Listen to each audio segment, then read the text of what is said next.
మహబూబాబాద్ జిల్లాలో గాలి బీభత్సం సృష్టించింది. గాలి దుమారానికి మహబూబాబాద్, బయ్యారం, నెల్లికుదురు, కేసముద్రం, గార్ల, కొత్తగూడ మండలాల్లో మామిడి తోటలు బాగా దెబ్బతిన్నాయి. రాలిన మామిడికాయలను చూసి రైతులు లబోదిబోమంటున్నారు. భారీగా నష్టం వాటిల్లిందని ప్రభుత్వమే ఆదుకోవాలని రైతులు వేడుకుంటున్నారు. బయ్యారం మండలం ఈ రాత్రి కురిసిన గాలివానకి ఈ మామిడి చెట్లు మొత్తం పడిపోయి మాకు చాలా నష్టం వచ్చింది. తినడానికి లేవు, మళ్ళీ ఇటు పచ్చడి పెట్టుకోవడానికి లేవు.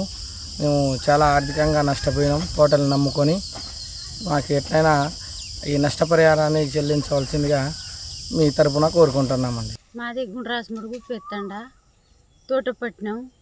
6 లక్షలకు తోట పెట్టినాం. 5 లక్షలు పెట్టుబడి పెట్టినాం.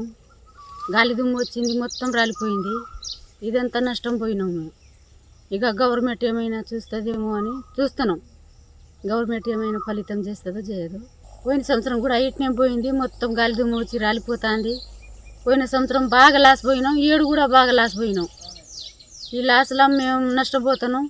గవర్నమెంట్ అయినా ఏమైనా భరిస్తుందేమో అని మొత్తం రాలిపోయింది. కూలోల్ని పెట్టి ఎరిస్తున్నా, ఎరిచినా కొద్దిగా దగ్గర చేసినా ఇంకా దగ్గర చేసేది ఉంది.